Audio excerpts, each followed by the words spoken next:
Kale mwemwe n'abatwala ku mukuto gwa Daysop kwagala nnyo yosinzira okuba ng'otulabira mu ggwanga Uganda nammwe abali emitala w'amayanja nibagita Daystil Hope.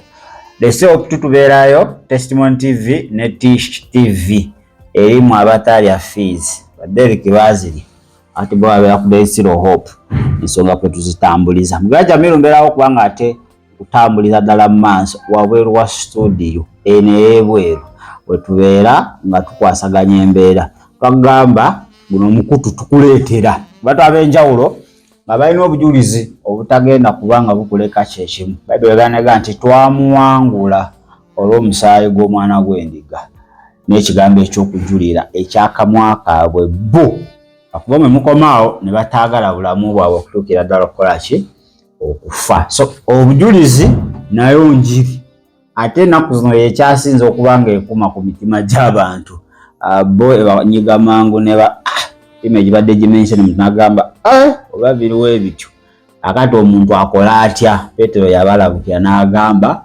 mwenenye akkirize Kristo. Kale mu studio sirinzekka ninamu ow'ekitiibwa agenda kuba nga ate abeeyanjulira ate ababulire n'amanya ge ojja kuba nga tutandikira.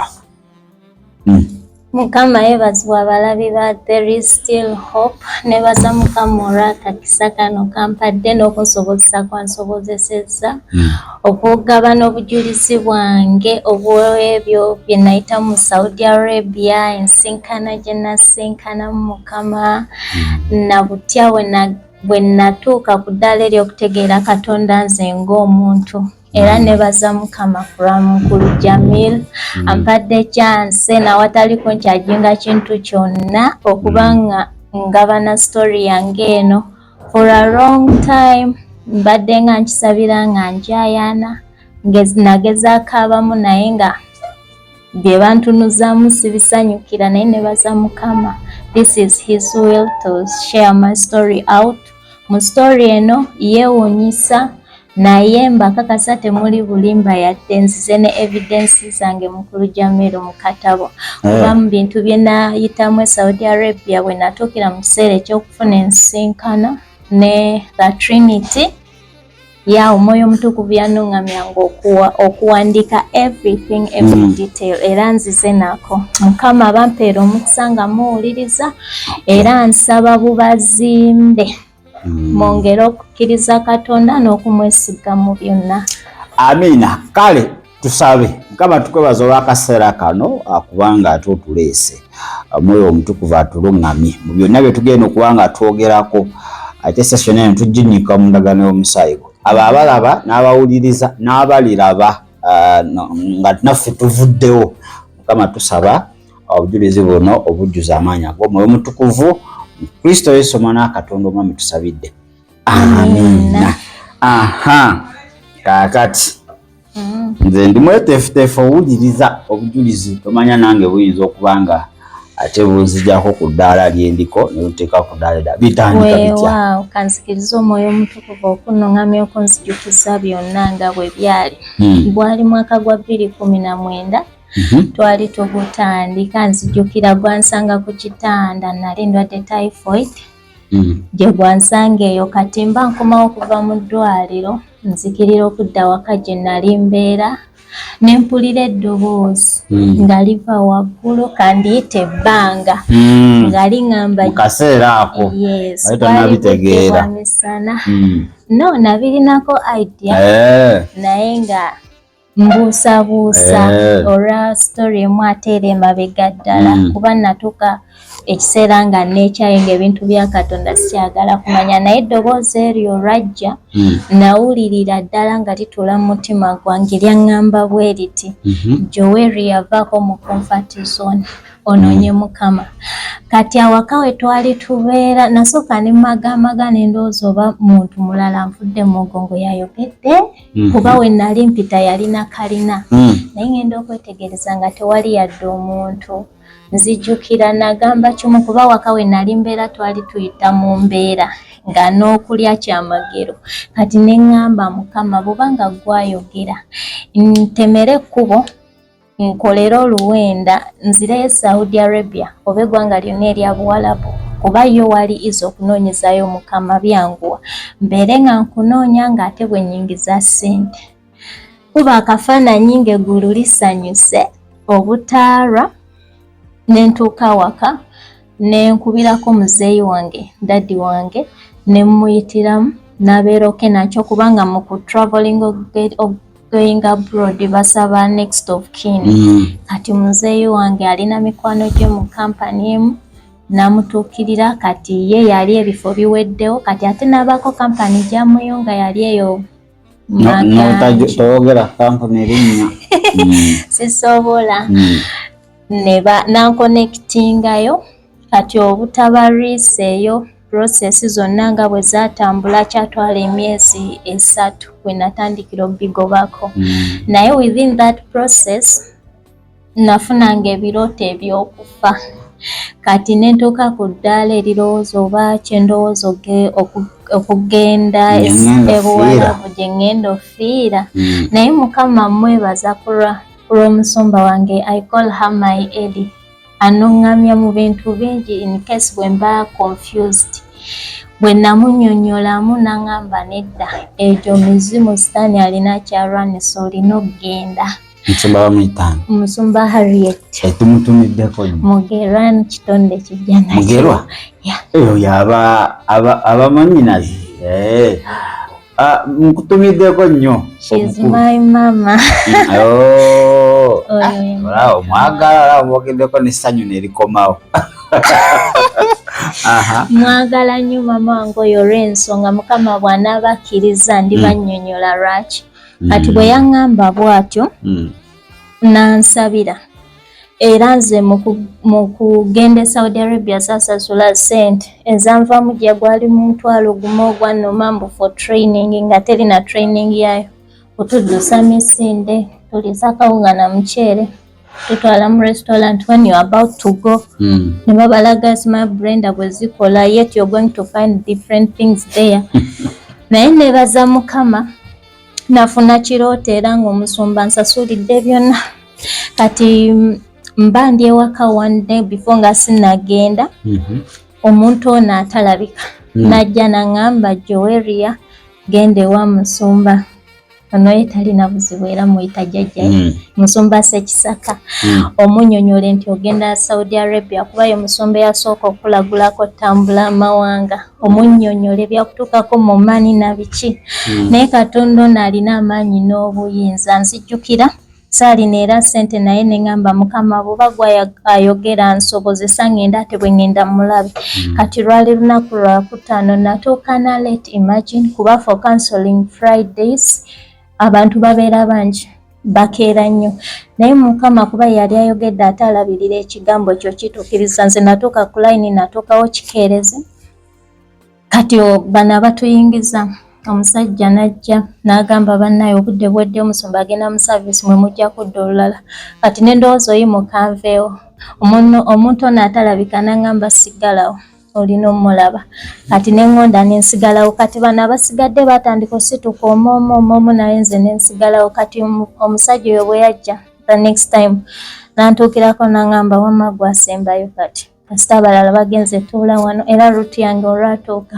nennyingira mu office Sarah namunnyonnyola kimu musumba wandagulako bbiri yali 2016 yajja ku New Miracle Center musumba Ssekisaka yali atadde yes yali azze kuweereza kati mu kulagula nandagulako bwe yajja gye ndi n'aŋŋamba nkulabako omukisa okutambula amawanga naye ebyo ebiseera nali sibitegeera nali mu nsi yange kati gwe muli wawulira otya ate nga mpulira ntya nga ndaguddeko tambula wakyanyiriza mundamu saakyaniriza towakana saakyaniriza lwa nsonga nina ekire nali wansi w'ekire ekigwira by then kati nga ebintu ebyo bya prophecy okundagulako ebintu eby'omubiri nga sibigenda n'okubitegeera sibitegeera so nothing I wasn't excited oba anything nasirika busirisi ne mutunuulira nga neewuunya omusajja atamanyi gwalagula kuba nali njewulira olw'ekyo kye nali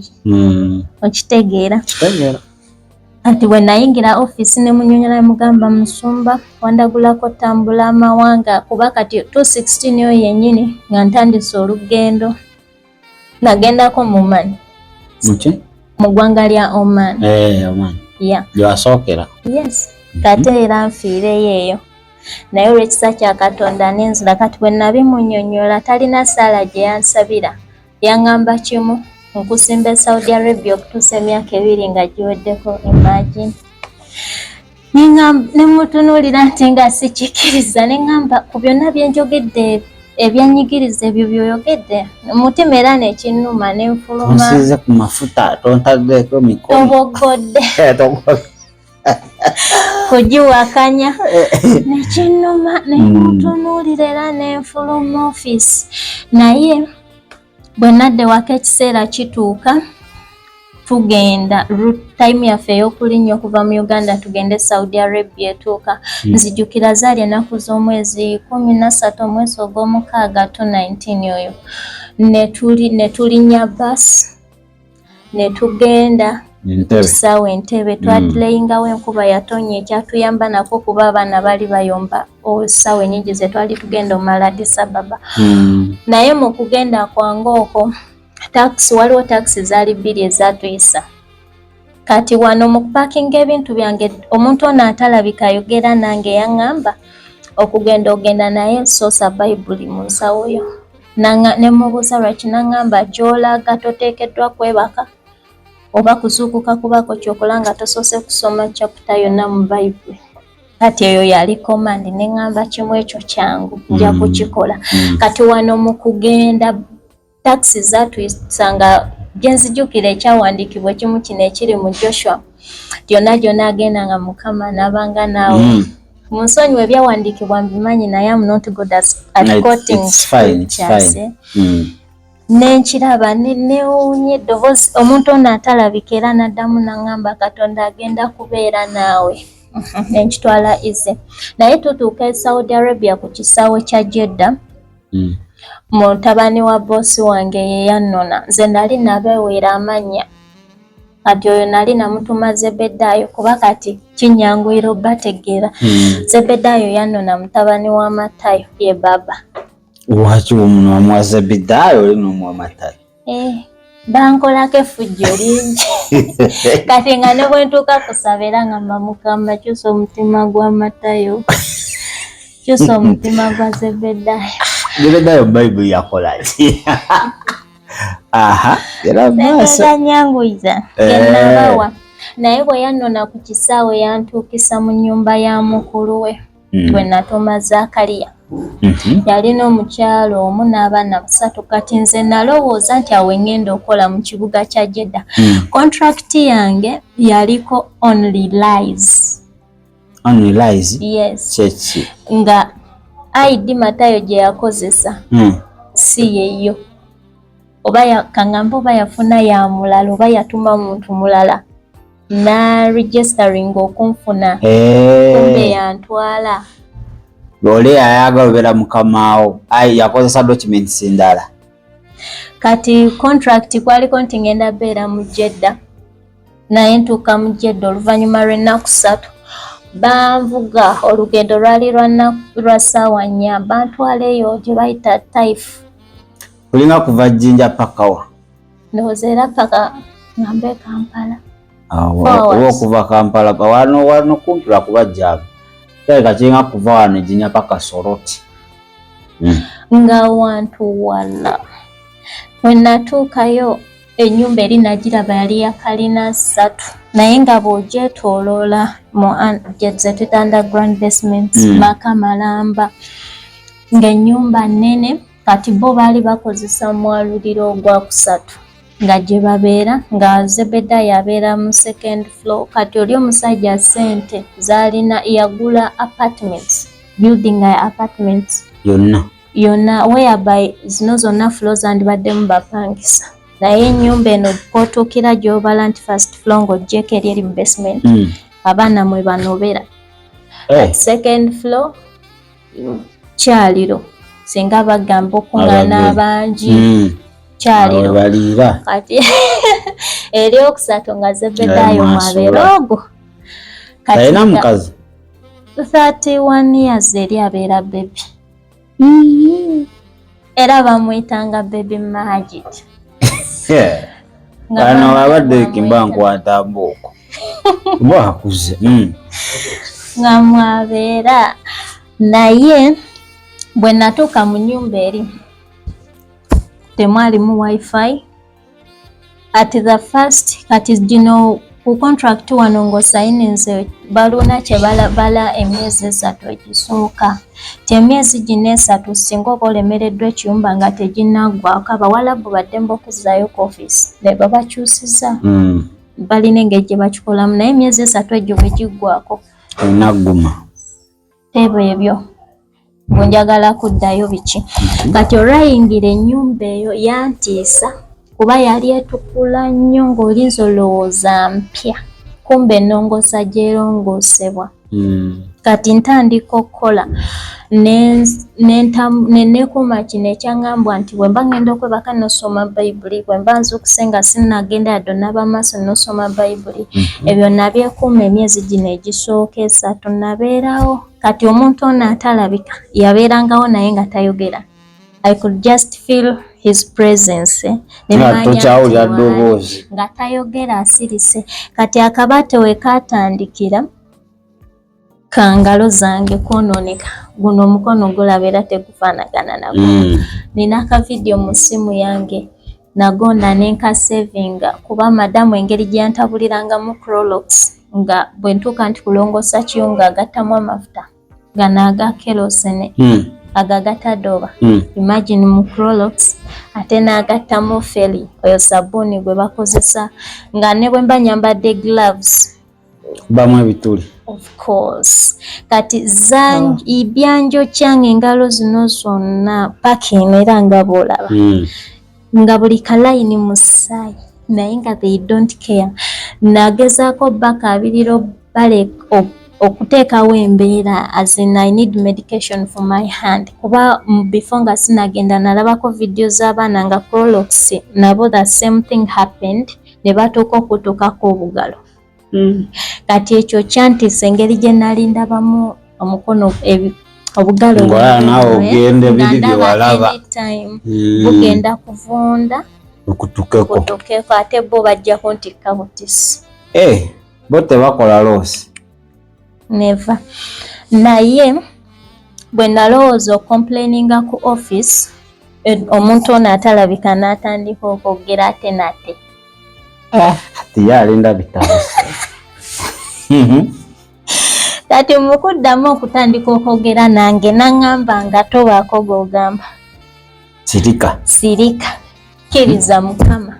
Tolina kyogenda bbe engalo tezigenda kutukako. Kaakati dawuti yange mu mutima nagamba gino emizimu gye batusomesa egitulondoola girabika gye gikola ki? Alondoozi. Gye ginnoonya. Njagala nsirika enfiire eno nga teri amanyi. Naye ekiseera kyatuuka nzijukira gwali mwezi gwa mwenda ogwo. Kati ejjedda muka Zakariya yali anobye ng'agenze. Kati n'atumya maama we. Kati nga maama we alina okgenda nange tukole emirimu tulongose engeri gy'akola obusomesa tubeere awaka n'abaana paka mukyala we bw'anadda. Kati tutuuka mu nnyumba eyo asanyuka engeri gye nkolamu n'agamba maama ono omwana kamuteeke ku wifi asobole okwogerako ne famire ebiki biki. Mukadde n'akigaana kuba alinga yamanya nti ngenda kuleeta embeera ngambe office embeera y'engalo zange. Era bambi olwali okunkonektingako natandika okwogera ne office ne mbasindikira ebifaananyi by'engalo banaye zaali wasi. Nawe tebawulirako bulumi. Baba balaba dda. Sitaani yakola Omuwarabu. Baba balaba dda. Katonda nno ye Batonda abaagala. Abatonda ate sitaani n'abamedinga. N'abafuula ekyo. Kubanga from Genesis tebalina kubaweebadde ekyo just wabaawo omuntu akibateekamu bubbo. Kaakati bwe nakonectinga office kati nentandika obbagamba nze njagala kimu kudda kumbe nesimira ntaana. Eddoboozi lino lyaddamu ne liŋŋamba tovaako gw'ogamba okola nsobi saakitegeera. Kaakati mikwano gyange gye nali nkonekitinzeeko egimu ne gimpa mu magezi dduka noonya adresi ya ofiisi odduka ogende ku ofiisi bikyani naye nga sirina wentolokera kuba bwe naloopa bano banteekako eriisa ejjogi.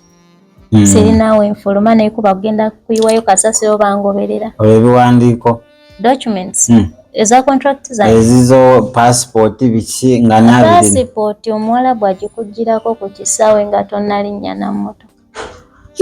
Yes.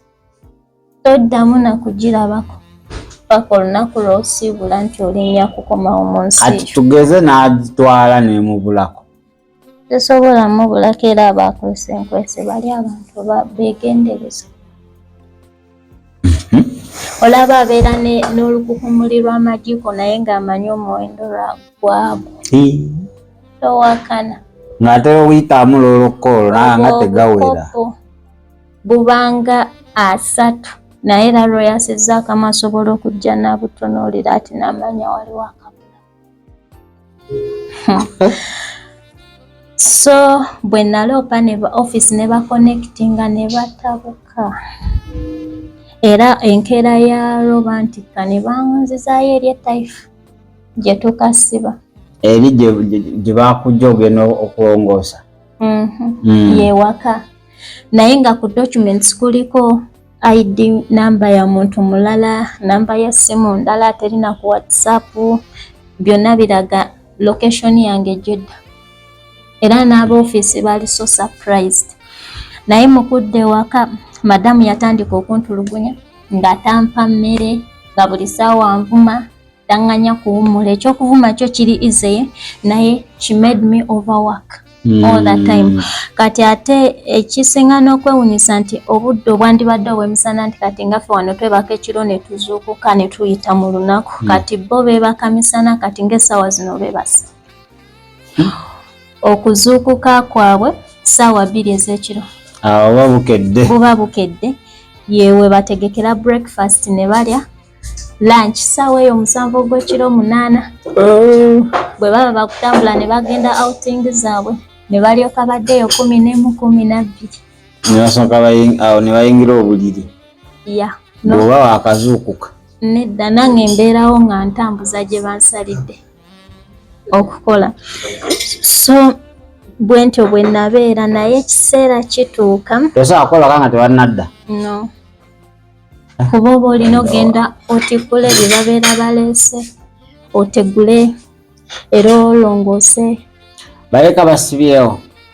Geeti zaabwe kati nze geeti mwe nali mbeera main door ofulumodde ku luguudo lw'emmotoka lwali electronic. Nga baba tebaguzaawo kisumuluzo. Bw'aba alugalidde wabweru asobola oddulookinga n'ekisumuluzo kati I need to press a switch openinga naye bw'aba yalulookinze n'ekisumuluzo nga sobola olugula. Animale ngagamba nga we bagenda wentolokera. Ewa. So mukazi atandika okutulugunya. Yes. Nentandika okwekyawa nze ng'omuntu kati nina mukwano gwange ayitibwa Mr. Emmanuel akola ku NTV. Oyo yambeererawo ko bwe nali nkomyewo okuva e Saudi Arabia. In fact 2018 oyo yankonectingako ko Farida nakaziwe nensharinga story yange lwakuba saagibanyumiza nayo nga bwe yali ngeri gye bampimira obudde na skippinga bingi. Kati ye yali angumiza nangamba genda naye in case of anything ndekera copies za contract I'll stand. Nfuba okulaba nti okomawo. Kati nali nabikuba bukubi bifaananyi bwe bampa okusaninga office ne musindikira ku simu ye. Kati tuyingirawo December ndaba ebintu becoming serious by chance nenfuna free wifi kuba nze nali nsulira ddala ku rooftop nga kyali kinaabiro ne bakikyusa okifuula ekisenge kya kadama nga mulimu kafaani akakewujjako ka imagine ne bakamisana mu gubugumu ogwo nga nze n'okwambala sambala naye nga tebafa nayo.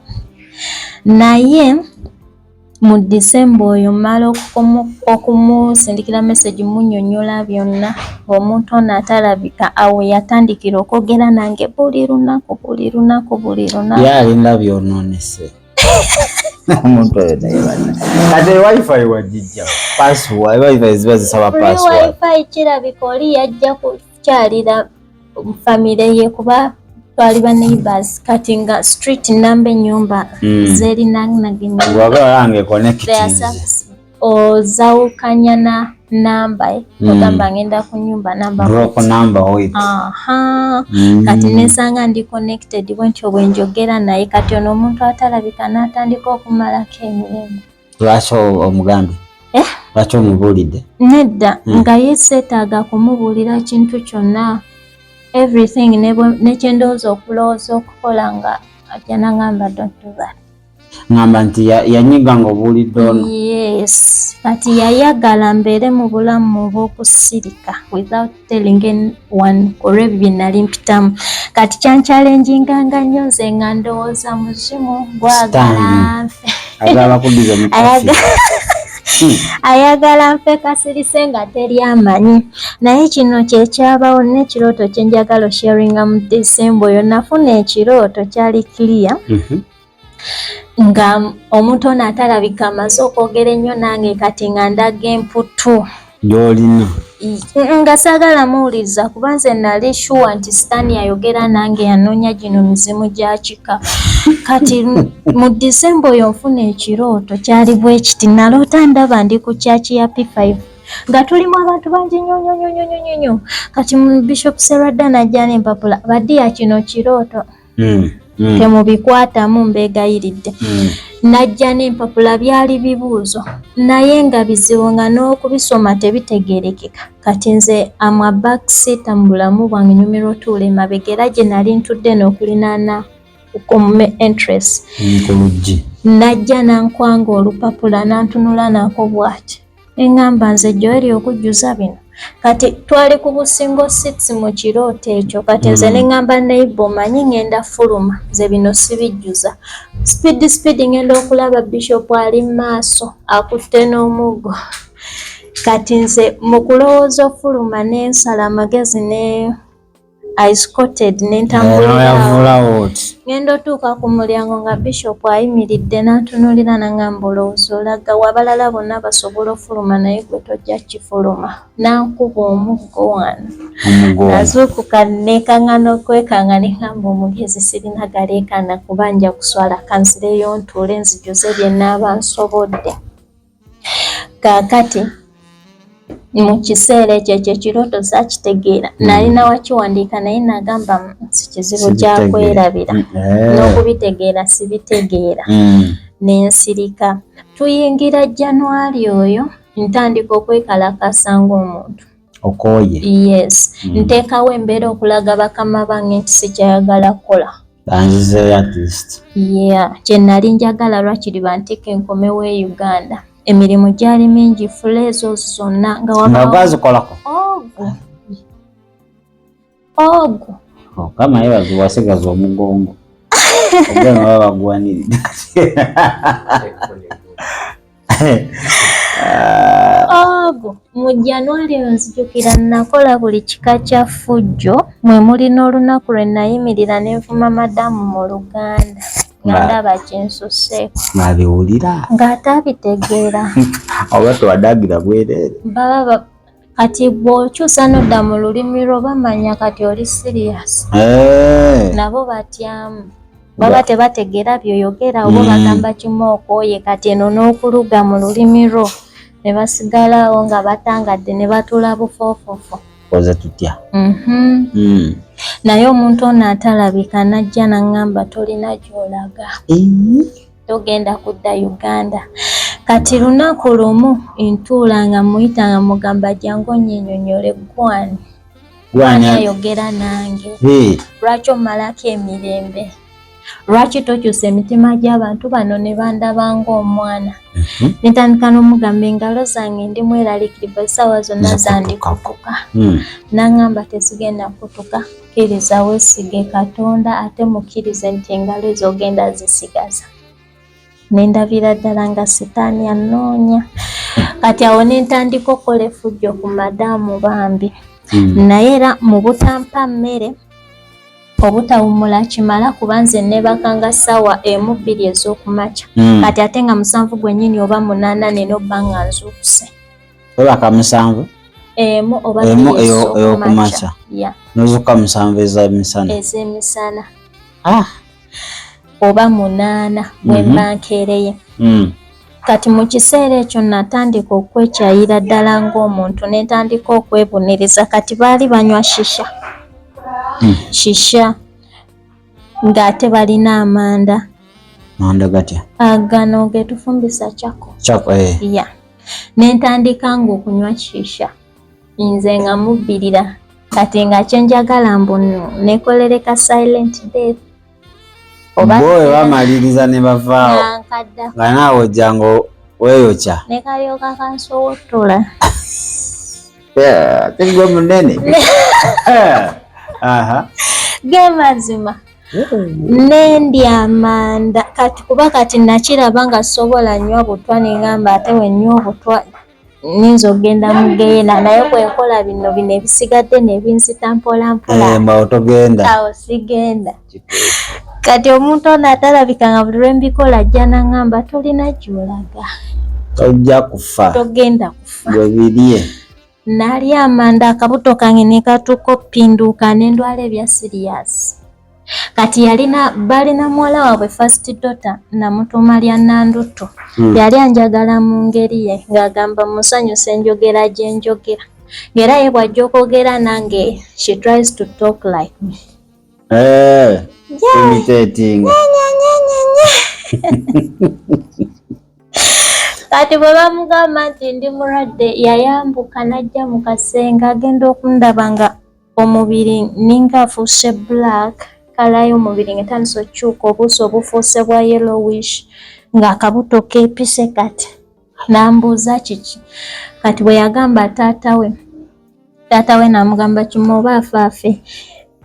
Ebyo byonna bingi mbiseemu kuba nnyanguya naye era mu process eyo baali tebampa na musaala. Baali tebampa na musaala. Seetaaga nnyo njogere nayo zange ebintu ku makya babimanyi ate basinga n'olulaba kitegeera. Seetaaga kunnyonnyola ngeri gye nnakolamu omusaala nga tolabako nga bansasula emyezi 3 egyasooka era madamu Nanziri yasooka okwerimbanga ne Matayo ne bayombera ddala ogw'omusaala. Era lunaku lumu ne ŋŋamba bwe nafuna chance connectinga ku wifi laptop gye nali free wifi ne ŋŋamba agent ne mugamba bano abantu balabika si basasuza kuba omwezi ogwasooka tebansasula n'ogwokubiri tebansasula madamu amala tabuka.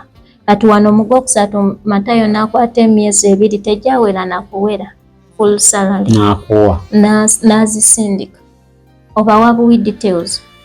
Then omuntu ogwosindikidde sente wano n'abaddiza message ku WhatsApp nti receipt njira. Nabonaabona n'ensonga eyo ya salary bannange. Kati tuyingirawo January ntandika ofuna ekirowoozo eky'okudduka oba ngende ku poliisi. Ng'ate eddoboozi lya Musumba Ssekisaka nalyo lingolokokerako. Nga bwe mmalirira okudduka mu nnyumba nga lijja kusimba Saudi okutuusa emyaka 2 nga giweddewo. Nentandika okukaba amazika kati nga nkaba lwaki bwentyo. Nzijjukira mu ka season aka free wifi ku rooftop nayagala okusala amagezi nkonectinge eri wange anyamba mpe namba ya Musumba Ssekisaka kati mbu nkonectinge Musumba Ssekisaka mugambe asazeemu teyalangirira bwansimba Saudi okutuusa emyaka 2 nga giwedde. Awo wali mu myaka ebbanga si kati? Awo gyali myezi 7. Ku myaka 2? Ku myaka 2. Ganda wange. Eddoboozi ne liŋŋamba totawaana kukikola kuba tekigenda kuba. Ne mbeeraawo nga nsobeddwa. Mukusoberwa okwo okungi kati mpalapalanya ngamba oba ngende nyimirire ku street kuba wabayo abawalabu bano bakyerondera akulonda ng'ate si mubi n'akutwala n'aba nga akukozesa ng'ate bwakusasula. Akukozesa emirimu. Eddoboozi ne lidda ne liŋŋamba nkusimbe Saudi okutuusa emyaka 2 nga giweddeko ne ŋŋamba era n'ekyo nakyo kigaaniddwa n'ensirika. Kati tuba tuli awo Matayo yajja yeewaana kiro kimu ng'ayimba akayimba ye ng'omuntu yali ayagala nnyo Amini Dada. Kati yajja bwe yafiira eyo yajja ayimba akayimba ka Amini Dada ng'alinga gw'atendereza najja n'agamba Shagala. Kati mu nnyumba eri baali bantuma erinnya lya Jinniya nga banneeyitira Jinni. Eryo si teriba Jinni. Kati lwaki baba bakuyita Jinni? Kambazeeko mabega katono. My first day okwebaka mu nnyumba eyo ey'ettaifu nali nakagenda ku kitanda kyange ndowooza okwebaka yalinga trans. Ku katanda kwe nali neeraba ng'ate era nzize nkatuddeko. Kati nendaba Matayo ng'ayambuka okuva mu floor yabwe ng'ayambuka okujja eno mu kasenge kange naye nga behind him waliyo ekisiikirize ashado nga kiyimiridde ng'omuntu. Kati bwe yajja we nali nayagala okuteeka ekibatu ky'ehyange omutwe gwo n'entandika eddoboozi ne liŋŋamba tomuganya kukwata wano yita omusaayi gwa Yesu. N'entandika okowoola omusaayi gwa Yesu. Kati bwe naguyita n'enguyita ekisiikirize kiri that shadow behind him ne kibulawo. Matayo n'atya n'adduka emisinde engaddayo n'enzuukuka n'eŋŋamba okay mubadde mulina invisible muno temuli mweka muli dipu bwe muti kubanga it's so funny nti nafunanga n'ebirooto nga ndaba oyo Nandutu ne Nabusa nga bazze mu kasenge kange bagezaako to disorganize the light okujjako ekitangaala. Naye ngamba kuba kati ate n'ekintu ekirala mu nnyumba yange eyo baalinanga ekintu kye nayita okuba ekyoto. Every Tuesday bagulanga ebibala ne bakuŋŋaana nga family nga bambala na very decent bambazi bampale mu nnyumba naye nga kolo bambala sikaati abasajja ne bambala bulungi nnyo ne bagenda ne bakomawo nga obudde bukya. Every Tuesday.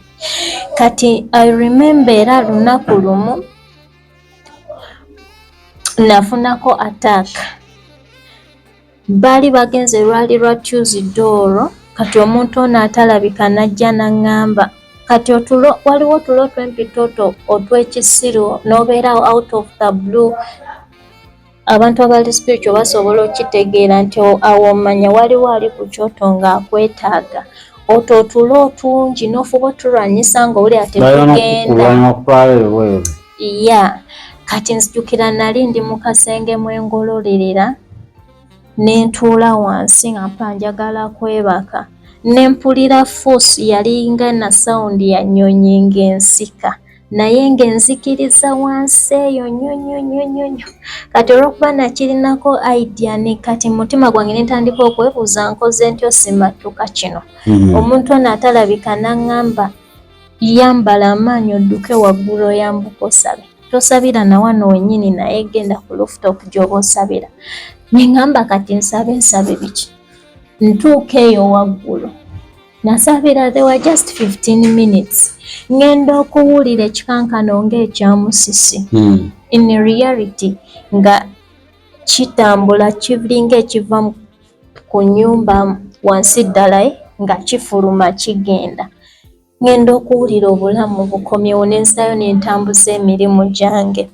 Era n'ekirala ekyasinga okunneewuunyisa mu kutyoka okungi kuba nagenda ne Bayibuli yange nzijjukira natandika okufuna messages ku simu yange ku line yange ya Airtel kuba nali nagiroominga nga message ziva mu buweereza bwa Miracle Center Cathedral ewa Musumba Robert Kayanja. My first question was, why am I receiving messages from these people?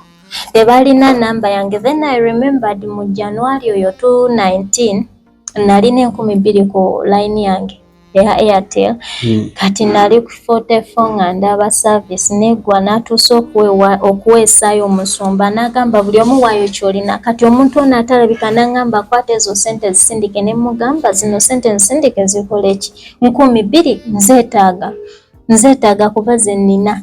N'angamba siweeyo. Negamba anyway nensindika 15,000. Kati gye nali Saudi Arabia natandika ofuna messages okuva mu bantu abo. Imagine nazisindika mu January. Yali 14th August. That was the date.